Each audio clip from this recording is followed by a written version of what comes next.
Okay, this is issue 7 of Timothy McSweeny's Quarterly Concern. And this is going to be the first of a series of videos that I will put in a single playlist. I have put together a grouping of books using issue 7 as the starting point. Issue 7 of the Quarterly Concern is disbound.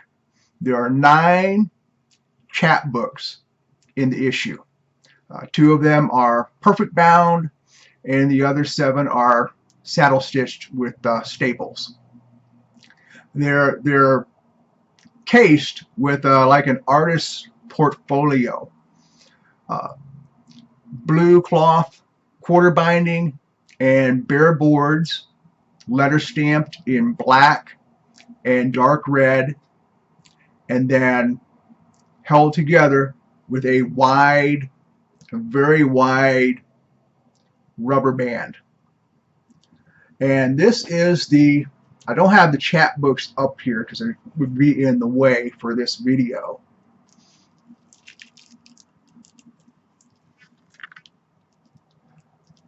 So this is essentially the artist's portfolio, which wraps around the chapbooks. Blue cloth quarter binding with bare boards. The boards are letter stamped, black, dark red. They also letter stamped, you can barely see it here, they also letter stamped the spine. Maybe they couldn't afford another color. Maybe they couldn't afford to letter stamp in white because you can hardly read it. And this is a near fine example. This is as good as it gets, and you can't hardly read it. They've letter stamped all of the authors' names in dark red, and you can barely see it if you're holding it in your hands and looking at it up close. They've letter stamped the colophon, the McSweeny's chair, in black, and you can just barely see the chair here. You can just barely see it if you're holding it in your hand. I would either have not stamped at all, or if I could only use red and black, I probably would have stamped, but I would have stamped in some kind of geometric line design kind of thing, done up some kind of line design and stamped that in red and black, in which case it's being so subtle would be okay. It would add to the texture and the depth. The red and black would be okay that way. But if you want to see anything, if you want the contributors' names to be legible, or if you want people to see your colophon, you got to pop for another color. White, orange, gold, something legible. So I don't know what they were doing there. I don't care for it myself. Even if they couldn't pop for another color, they should have gone without or stamped a design, which is what I would have done. See, inside of our portfolio,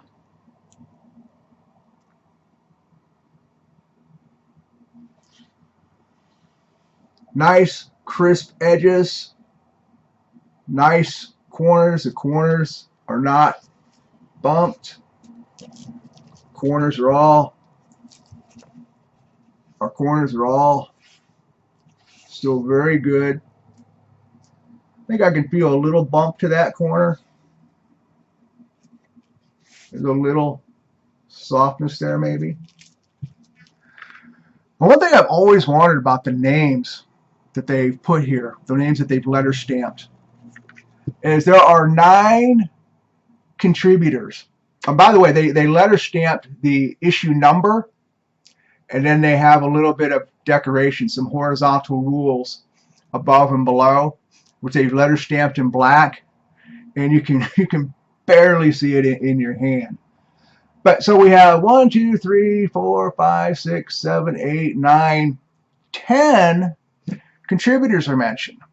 There are only 9 chapbooks. There are only 9 authors associated with those chapbooks. But at the very bottom is Ware. W-A-R-E, Chris Ware. We've got Chabone way up here, second from the top. Are they giving Ware an author's credit? He was the illustrator for Chabone's cover. Most of the chapbooks in this issue had a guest artist design a cover for their chapbook. Not all, but most. And Chris Ware did the cover design for Michael Chabone's piece. But that doesn't rate him to be stamped on the spine as a contributor. This is for authors, not illustrators. Why his name is on there, I don't understand. I think it's a good question to which I have not been able to get a good answer, which tells me that nobody knows.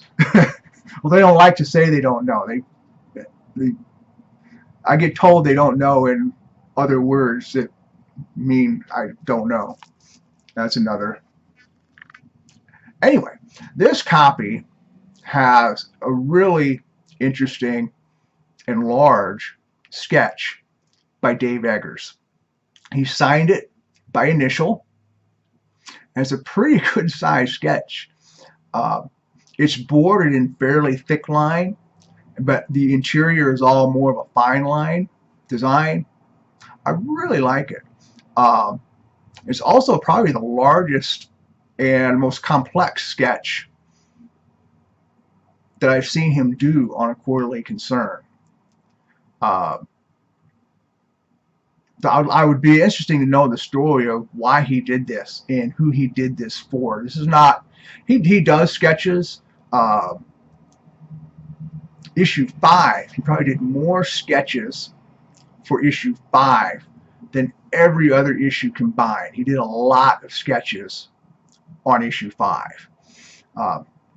Not quite enough because I'm one short of a complete set of issue 5. I've got 3 of the 4, and I need one more. I need one more issue 5 with a sketch to complete a set. But this is a very unusual amount of detail for a sketch from him. He's done sketches when he did You Shall Know Our Velocity. He did quite a number of sketches with You Shall Know Our Velocity. But he did that in a fairly broad Sharpie. Big sketches, but also big lines. So it fairly, although large, much simpler than this one. He did a fair number of sketches for that. He also did a lot of sketches for the Wild Things. When he did signings for that, he did quite a lot of sketches. Again, that was with almost all of those are Sharpie. Bigger pictures, but also bigger lines, simpler. This is a little more sophisticated than those. Or at least a little more unusual, maybe would be a better word. He did things similar to this when he did sketches for issue 5. Typically those sketches are fairly small, but more detailed like this one. Also for a staggering work of staggering genius. I just stumble over that sometimes. A heartbreaking work of staggering genius, the hardcover. He did some sketches for that when he was signing. Not a lot, but the ones I've seen tend to be a very fine line.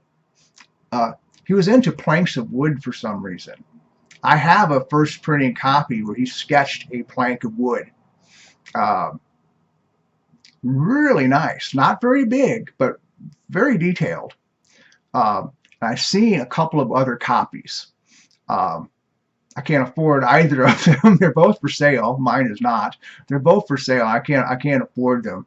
It'd be interesting to know what the plank of wood was. He did different inscriptions for them. But it'd be interesting to know the story.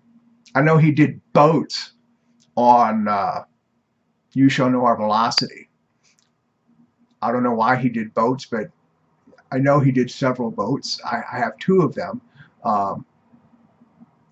Anyway, I digress, as I am wont to do. So we have a large sketch here by Dave Eggers. Above that, at the top, it is signed by Elizabeth Kairys. The what's her official title on this one? She is the cover art director. So she's responsible for this spine. She has signed EK with 3 faces, or heads, or whatever they are.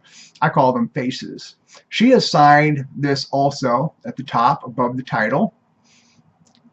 I have an issue 8 also signed by Kairys and Eggers. And the issue 8 has the same signature as this, EK, but only has 1 face. Also has an extremely unusual Eggers signature, but this is right at the time where he was changing from